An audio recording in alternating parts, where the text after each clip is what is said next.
Well, welcome to day 10 of the 21 days of goals. Congratulations. You've made it to the double digits.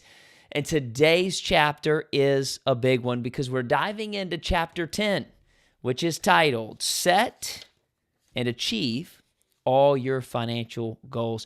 This was a transformative chapter for me because, like many of us, I had never learned about finances or financial mindsets in school or very early on in my adult life. And Brian Tracy's book really reshaped the way that I think about money and how to manage it.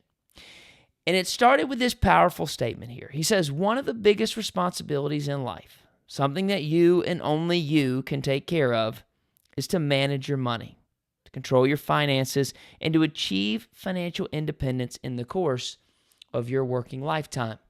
For me, at that age, that was a wake-up call. If I don't take responsibility for my finances, nobody else will. Now, this chapter takes the 12 steps of goal setting that we learned earlier and applies them specifically to finances.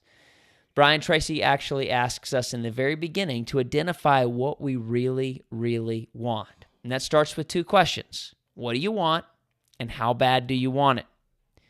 This is where we can start to implement something that we're going to see over and over again in the rest of the book, and that's the magic wand exercise. I want you to imagine if you had a magic wand and there were no limits. What kind of financial goals would you want to achieve if you could wave that magic wand? I think too often people are focused so much on their current financial struggles that they fail to think ahead. But this chapter challenges us to think about short-term, mid-term, and long-term goals financially. One way to think of this is you can think of your financial life as a garden, and every decision that you make is a seed. Some seeds grow into strong, healthy plants, like investments or savings or smart financial habits. But those are growing among the weeds. The weeds are bad spending habits or debt or ignoring financial planning. If you don't take care of your garden regularly, planting the right seeds, removing weeds, and pruning for future growth, what happens is your garden becomes overrun and you lose control. Many times we feel like that financially, right? Like everything is overgrown and we've lost control. But this chapter teaches us a few practical things. And those practical things help us be intentional gardeners. Think about this. Planting good seeds are setting good, clear financial goals. Pulling out weeds are identifying bad habits or obstacles in the way. And then watering our garden is developing the skills and the habits that we need to thrive financially. But here's the thing, your garden won't flourish overnight. It is consistent care and consistent attention that's going to help something beautiful grow. Now, what does that mean for us? Well, it means we've got to identify the obstacles. It means it's time to get creative and make a list of things that are standing in front of us right now. What are the weeds that you need to pull out in your financial garden? What's keeping us from achieving our financial goals? Here's a couple things you could ask yourself. Something like, if you have debt, why haven't I paid it off yet? It's going to give you an idea of some of the things standing in your way. Or, why don't I have the amount I want in the bank already? It could help you identify some things that are hindering you. These questions are going to help you zero in on what you need to focus on, and then even more specifically, what do you need to focus on first? I think one of the most impactful things when it came to the obstacles or the weeds for me was the implementing of the 80-20 rule. Because it's important to notice that there are both external factors that are holding us back and internal factors. Most of the time when we start making a list of these things that are holding us back, we just default to everything outside of us that's holding us back. But there are a lot of things within us, within our mindset, internal factors that are holding us back. And Brian Tracy explains it this way. He says that 80% of the reasons that we're not achieving our financial goals live within us. Only 20% are external factors. For me, that hit pretty hard. So many of the obstacles that were holding me back are in my own mind. Things that I'm justifying or that I'm rationalizing things we discussed in chapter 2. But the truth is, where we are financially is because of the way we think right now.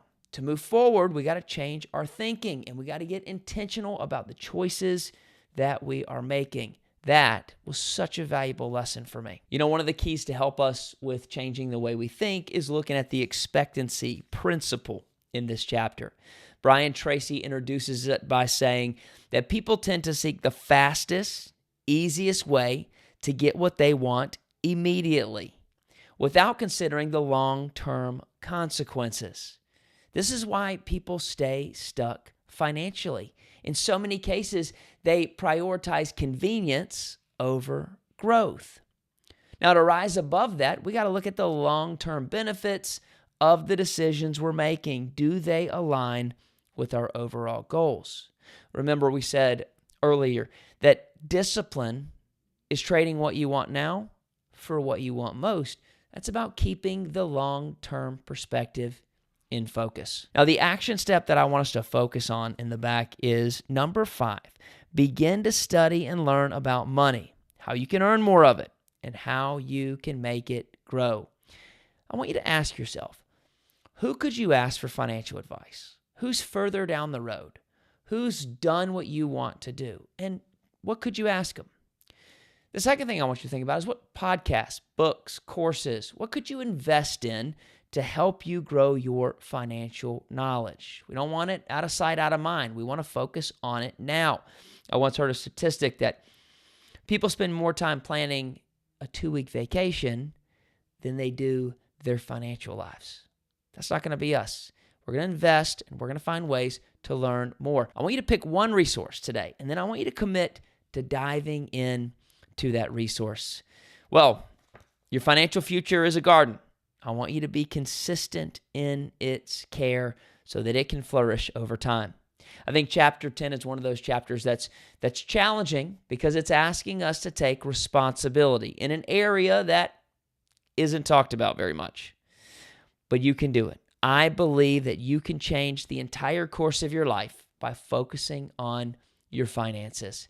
Now, tomorrow we're going to continue the journey. We're going to explore another area of life that you can dream big and achieve more. I want to encourage you to keep going. Keep doing the work daily. I can't wait to dive into the next chapter. I'll see you then.